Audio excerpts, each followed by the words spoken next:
મિત્રો, આજના આ વિડીયોમાં આપણે 13 એપ્રિલ 2026 ને સોમવારે આવનારી ચૈત્ર મહિનાની વદ પક્ષની વરુથીની એકાદશી વ્રતનો મહિમા, વ્રતની વિધિ અને વ્રતની કથા સાંભળવાના છીએ. તથા જે કોઈ આ વ્રત કરે છે તેને વ્રતનું શું ફળ મળે છે તે પણ જાણીશું. તો અંત સુધી મારી સાથે જોડાયેલા રહેજો. વિડીયો પસંદ આવે તો કોમેન્ટ સેક્શનમાં એકાદશી નિમિત્તે એક વખત જય શ્રી કૃષ્ણ અવશ્ય લખજો. તો આવો ભગવાનનું હૃદયમાં ધ્યાન ધરીને આપણે આ વિડીયોની શરૂઆત કરીએ. શ્રી કૃષ્ણ ગોવિંદ હરે મુરારે, હે નાથ નારાયણ વાસુદેવ.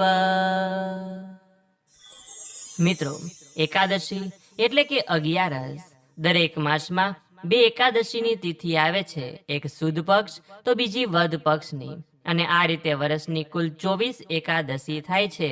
પરંતુ જ્યારે પુરુષોત્તમ માસ આવે છે, અધિક માસ આવે છે, ત્યારે 2 એકાદશી વધીને કુલ 26 થઈ જાય છે.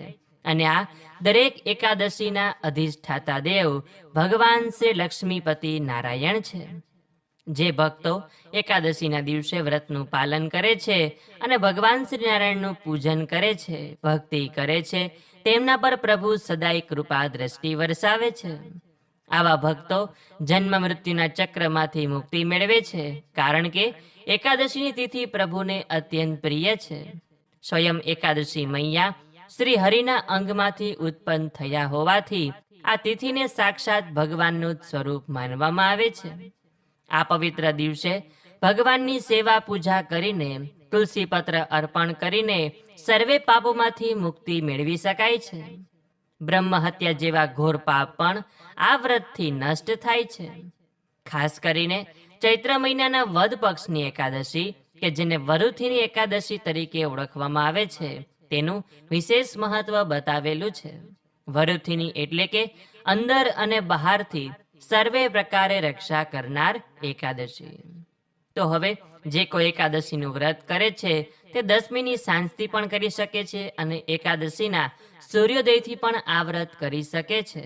જો દસમીથી વ્રત કરતા હોય તો તે દિવસે એકટાણું કરવું અને એ પછી એકાદશી વ્રતના નિયમોનું પાલન કરવાનું. અને જે લોકો સૂર્યોદયથી વ્રત કરતા હોય તેણે સવારે વહેલા ઉઠી નાહી ધોઈ નિત્ય કર્મ કરીને ભગવાન સમક્ષ બેસીને આ વ્રતનો સંકલ્પ કરવાનો.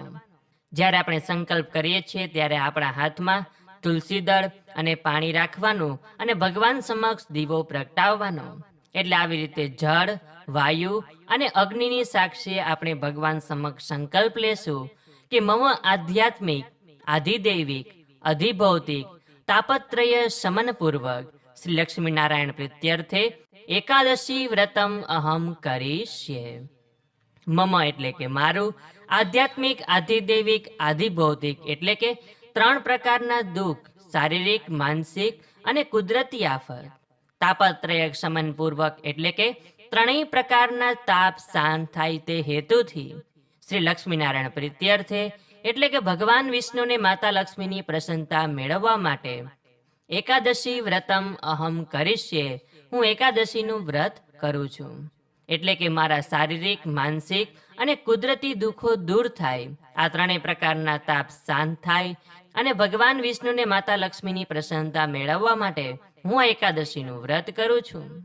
જો સંસ્કૃત મંત્ર ન આવડે તો શુદ્ધ ભાવથી આ ગુજરાતીમાં અર્થ બોલીને પણ ભગવાનના ચરણોમાં જળ છોડીને એકાદશી વ્રતનો સંકલ્પ લઈ શકાય છે. અને એ પછી એકાદશીનું વ્રત કેવી રીતે કરવાના છો તે પણ ભગવાન સમક્ષ બોલી લેવાનું. નિર્જળા કરવાના છો, ફરાળ કરવાના છો, ફળાહાર કરવાના છો કે પછી એક ટાઈમ ભોજન લેવાના છો, જે રીતે વ્રત કરવાના હોય તે રીતે બોલવાનું. એ પછી ભગવાનનું વિધિપૂર્વક પૂજન કરવાનું. ભગવાનના ચરણોમાં ભગવાનને જે ભોગ લગાવીએ તેમાં તુલસી પત્ર અર્પણ કરવાના. કેમ કે તુલસી દળ વગર ભગવાનનો કોઈ પણ ભોગ અધૂરો રહે છે, ભગવાનની પૂજા પણ અધૂરી રહે છે. પૂજા કરી લીધા પછી આરતી કરવાની અને પછી ત્યાં જ બેસીને જો શક્ય હોય તો એકાદશી વ્રતની કથા સાંભળવાની અને ભગવાનના નીતિ નિયમના જો પાઠ કરતા હોય તો તે કરવાના, અથવા તો વિષ્ણુ સહસ્ત્ર નામ, નારાયણ કવચ, વિષ્ણુ 108 નામાવલી, શ્રીમદ ભાગવતનો પાઠ, કૃષ્ણ 108 નામ, દામોદર સ્તોત્ર, ભગવાનના અનેક પાઠ છે, તેમાંથી જે પણ અનુકૂળ હોય તે પાઠ કરી શકો છો. કહેવાય છે કે ચૈત્ર માસની આ એકાદશી પિતૃ એકાદશી પણ કહેવાય છે. એટલે જે ભક્તો આજના દિવસે વ્રત કરીને ગીતાજીનો પાઠ કરે છે અને તે ગીતાજીના પાઠનું ફળ તેના પિતૃઓને અર્પણ કરે છે, તો તેમના પિતૃઓ તૃપ્ત થાય છે અને વંશ વૃદ્ધિ થાય છે. આપણા ઈષ્ટદેવ પહેલા પણ આપણા પિતૃદેવ છે કે જેમનું લોહી આપણી નસ નસમાં વહી રહ્યું છે, અને તેમનું ઋણ ઉતારવા માટેનો આ ઉત્તમ સમય છે. એટલે પીપળાના વૃક્ષની નીચે બેસીને પણ ગીતાજીનો પાઠ કરી શકાય છે, કે ઘરમાં પાઠ કરીને હાથમાં જળ લઈને પિતૃનું નામ લઈને તે જળ ધરતી પર અર્પણ કરવાથી પણ પિતૃઓ પ્રસન્ન થાય છે. આજના દિવસે મૂંગા પશુ પક્ષીની સેવા કરવાની, જરૂરિયાતમંદ લોકોને દાન કરવાનું, પીપળાનું પૂજન કરવાનું, તુલસી માતાનું પૂજન કરવાનું, દીપદાન કરવાનું અને સુપાત્ર બ્રાહ્મણને દાન દક્ષિણા આપવી જોઈએ. એકાદશીના દિવસે રાત્રિ જાગરણનું પણ મહત્વ બતાવેલું છે, કે જેમાં આખી રાત્રિ ન થાય તો રાત્રે 12 વાગ્યા સુધીનું જાગરણ કરવું, કે જે સમયમાં પણ ભગવાનના મંત્ર કરવા, ભગવાનની કથા સાંભળવાની, ભગવાનના કીર્તન કરવાના. અને જે લોકો આ રીતે એકાદશીનું વ્રત કરે છે તેમની સાથે પ્રભુ સદાય બિરાજમાન રહે છે. આજના દિવસે જ્યારે પણ સમય મળે છે ત્યારે ભગવાનના કોઈ પણ મંદિરે દર્શન કરવા પણ જવું જોઈએ. યથાશક્તિ ત્યાં તન મન ધનથી સેવા પણ આપી શકાય છે.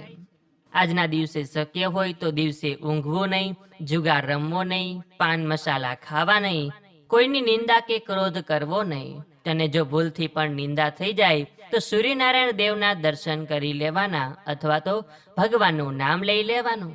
અને ઘરમાં આજે કલેશ કંકાસ કરવો નહીં, બની શકે ત્યાં સુધી મૌન રહેવાનું, અને ત્યારે પણ મનમાં ભગવાનનું નામ લેવાનું. અને બીજા દિવસે શુભ મુહૂર્તમાં આ એકાદશી વ્રતના પારણા કરવાના, એટલે કે ભગવાન સમક્ષ આ વ્રતમાં થયેલી ભૂલચૂકની માફી માગીને કોઈ પણ વસ્તુ ખાઈને એકાદશીનો જે ઉપવાસ કર્યો હોય તેને તોડવાનો, એકાદશી વ્રતને પૂર્ણ કરવાનું. એટલે આ રીતે ચૈત્ર મહિનાની વદ પક્ષની વરુથીની એકાદશી વ્રતનો મહિમા છે, કથા છે, કે જે આપણે સાંભળી. હવે આપણે આ વરુથીની એકાદશી વ્રતની કથા સાંભળીએ, કે જેના વગર આ વ્રત અધૂરું રહે છે.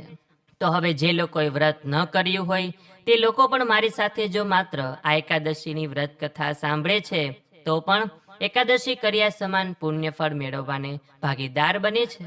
તો હવે સૌ લોકો મારી સાથે ધ્યાનપૂર્વક એક ચિત્તે એકાદશીની આ વ્રત કથાનું શ્રવણ કરે અને મનમાં ભગવાનનું નામ સ્મરણ કરે. તો બોલીએ શ્રી વિષ્ણુ ભગવાન કી જય, એકાદશી માત કી જય. અતઃ ચૈત્રવદી વરુથીની એકાદશી વ્રત કથા. પૌરાણિક કાળમાં નર્મદા નદીના રમણીય તટ પર માંધાતા નામનો એક રાજા રાજ્ય કરતો હતો. રાજા માંધાતા અત્યંત પરોપકારી, ન્યાયપ્રિય અને પ્રજાપાલક હતો. તેના રાજ્યમાં પ્રજા ખૂબ સુખી હતી. રાજા પોતે જ્ઞાની હોવાની સાથે સાથે ભગવાન વિષ્ણુનો અનન્ય ભક્ત હતો.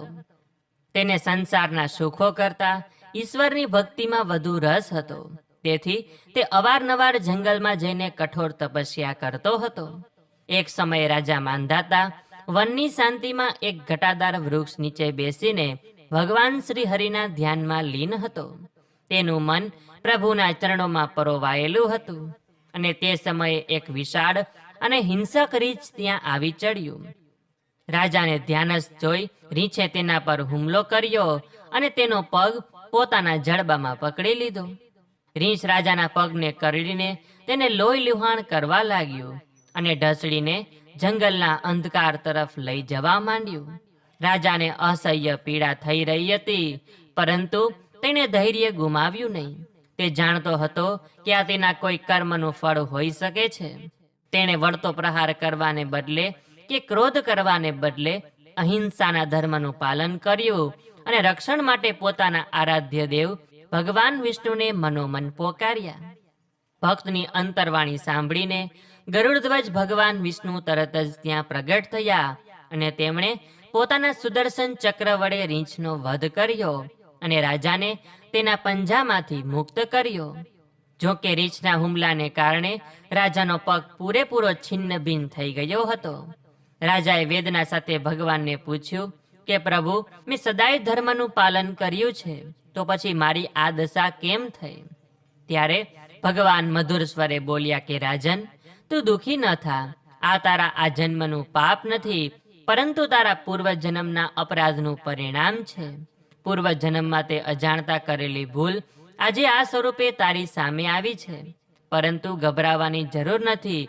તું મથુરા નગરીમાં જા અને ત્યાં જઈને મારી વરાહ અવતારની મૂર્તિની પૂજા કર અને વૈશાખ વદ 11 એટલે કે વરુથીની એકાદશીનું વિધિવત વ્રત કર. આ વ્રતના પ્રભાવથી તારું અંગ ફરીથી સાજું થઈ જશે. ભગવાનના આદેશ મુજબ રાજા માંધાતાએ મથુરા જઈને શ્રદ્ધાપૂર્વક આ વરુથીની એકાદશીનું વ્રત કર્યું. આખો દિવસ ઉપવાસ રાખ્યો, રાત્રે જાગરણ કર્યું અને ભગવાન વિષ્ણુના સ્તોત્રનું ગાન કર્યું. વ્રતની પૂર્ણતાની સાથે જ એક ચમત્કાર થયો. રાજાનો ઘવાયેલો પગ ફરીથી પૂર્વવત સુંદર અને મજબૂત બની ગયો અને રાજાની કાયા કંચન જેવી તેજસ્વી થઈ ગઈ. હે પ્રભુ, તમે જેવી રીતે રાજા માંધાતાને દર્શન આપ્યા અને તેમને ફળ્યા, તેવું જ આપનું આ વ્રત કરનાર, વ્રત કથા સાંભળનાર, વાંચનાર, વિડીયો જોનાર, સાંભળનાર સૌ કોઈને ફળજો, એવી જ આપના ચરણોમાં અમારી પ્રાર્થના છે. તો બોલીએ શ્રી વિષ્ણુ ભગવાન કી જય. એકાદશી માત કી જય. તો મિત્રો, આજના આ વિડીયોમાં આપણે ચૈત્ર મહિનાની વદ પક્ષની વરુથીની એકાદશી વ્રતનો મહિમા, વિધિ, વ્રતની કથા સાંભળી. આશા છે કે આપ સૌ લોકોએ પણ અમારી સાથે સાંભળ્યું હશે અને આપે પણ એકાદશીનું વ્રત કર્યું હશે. કોઈ કારણોસર એકાદશીનું વ્રત થઈ શક્યું ન હોય તો મનમાં ઓછું લાવતા નહીં, સંકોચ કરતા નહીં, પરંતુ આજે ભગવાનની સેવા પૂજા કરજો. અને અમારી સાથે જો આજે એકાદશીનો સત્સંગ કર્યો હશે તો અમે ચોક્કસપણે કહી શકીએ છીએ કે આપને એકાદશીનું ફળ અવશ્ય મળશે. તો આ વિડીયો પસંદ આવ્યો હોય તો લાઈક કરી તમારા મિત્રોને મોકલી, અમારી ચેનલમાં નવા હોય તો સબસ્ક્રાઇબ કરવાનું ભૂલતા નહીં કે જેથી આવનાર અવનવા વિડીયો આપ સૌને મળતા રહે. તો આ સાથે હવે મને રજા આપો, મળીશું ફરીથી એક નવા વિડીયોમાં. ત્યાં સુધી આપ સૌ લોકોને અમારી ચેનલના જય શ્રી કૃષ્ણ. ધન્યવાદ.